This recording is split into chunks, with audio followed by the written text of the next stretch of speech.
پہلے ہی سے انتہائی بیہودہ حرکتیں کیا کرتے تھے۔ لوط نے کہا کہ اے بھائیو، یہ جو میری قوم کی لڑکیاں ہیں یہ تمہارے لیے جائز اور پاک ہیں، تو اللہ سے ڈرو اور میرے مہمانوں کے بارے میں مجھے بے آبرو نہ کرو۔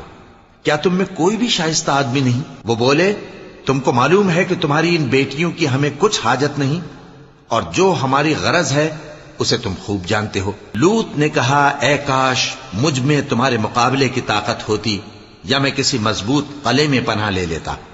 فرشتوں نے کہا، اے لوط، ہم تمہارے پروردگار کے فرشتے ہیں، یہ لوگ ہرگز تم تک نہیں پہنچ سکیں گے، تو کچھ رات رہے سے اپنے گھر والوں کو لے کر چل دو، اور تم میں سے کوئی شخص پیچھے مڑ کر نہ دیکھے، مگر تمہاری بیوی کے جو آفت ان پر پڑنے والی ہے وہی اس پر بھی پڑے گی۔